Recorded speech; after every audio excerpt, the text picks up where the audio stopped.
पशुपति व्रत धारण करते हैं तो हम उनसे एक बात हमेशा कहते हैं, आज फिर कह रहे हैं, पशुपति व्रत करने वाले को चाहिए कि सामने वाला व्यक्ति जैसा व्रत कर रहा है, अगर उसमें कुछ गलत कर रहा है तो जरूर बताओ, और वो पूछे तो,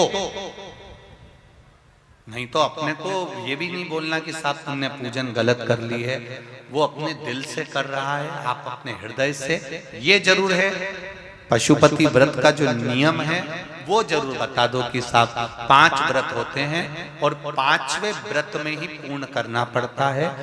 अगर बीच में कहीं रजस्वला धर्म आ जाता है तो उसको छोड़ दिया जाता है, अगला व्रत गिन लिया जाता है। 6 दिए मंदिर में ले जाए जाते हैं, 6 दिए पृथ्वी पर रखे जाते हैं, 5 दिए जलाए जाते हैं, 1 दिया पृथ्वी पे से उठाकर वापिस अपनी थाली में रख लिया जाता है।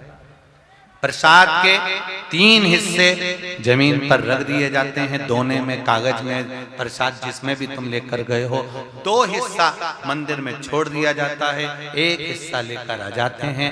छठा दिया घर के अंदर प्रवेश करते समय अपना जो सीधा हाथ है, अपना सीधा हाथ उस ओर बैठ जाओ और घर की ओर मुख कर कर उस दिए को दरवाजे पर लगा दिया जाता है। ऐसा वर्णन कर दो। 5वां व्रत जब पूर्ण हो, 108 चावल के दाने या बेलपत्र या पुष्प या पंखुड़ी जो तुमसे बन जाए समर्पित कर कर एक श्रीफल 11 रुपए बाबा को चढ़ाकर अपने मन से 5 व्रत पूर्ण आराम से करिए। बाबा उसको सुनता। ये पत्रों में भी वही की वही बात लिखी। एक पत्र है,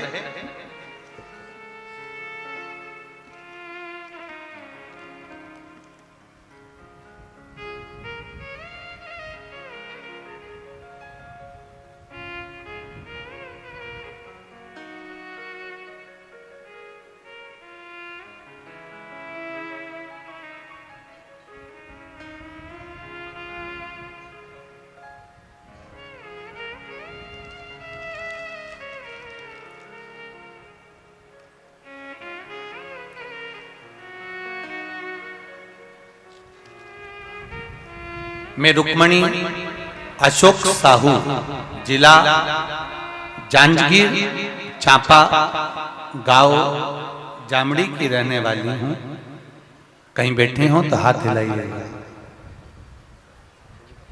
कहीं बैठे हो तो अपना दोनों हाथ अवश्य हिलाइएगा। अगर दिखता हो, दिखेंगे क्या? कहीं बैठे, अच्छा उधर है क्या? दोनों हाथ हिला दो एक बार। हाँ ठीक है, दिख गए हो पीछे, बिल्कुल ठीक है। मैं रुक्मणी अशोक साहू, जिला जांजगीर चांपा, गांव जमड़ी की रहने वाली हूँ। गुरुजी, मेरे भोले भंडारी की कृपा दया का क्या बखान करूं। जो मैंने मांगा सब दिया बाबा ने। मेरा बेटा 3 साल 8 महीने का बेटा है, जिसका फोटो मैंने लगाया है पत्र के अंदर। ये फोटो लगा है, 2 फोटो लगाए हैं, एक उसकी बीमारी का और एक उसका स्वयं का।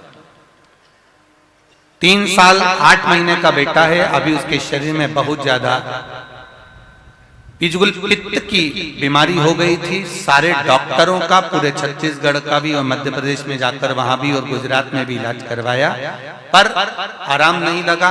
उसके शरीर में खुजली लगातार रहती थी। गुरुदेव सारी दवाई औषधि सब दे चुके थे, हाई लेवल की भी गोली उसको लास्ट स्टेज तक भी दवाइयां दे दी, पर उसको आराम नहीं लगा। तब एक बार टीवी पर आपकी कथा आ रही थी और उस कथा को श्रवण किया और बाबा की कृपा से आपने जो बेलपत्र और 1 लोटे जल का प्रयोग बताया था वह करना प्रारंभ किया और शिव जी की कृपा से आज मेरा बच्चा एकदम ठीक हो गया है। मैं बाबा को धोख लगाने, ये पत्र में फोटो भी भेजा, 2 फोटो लगाए हैं, एक उसके शरीर पर जो रोग हुआ उसका और एक श्री शिवाय। शिव कृपा होती ही ऐसे।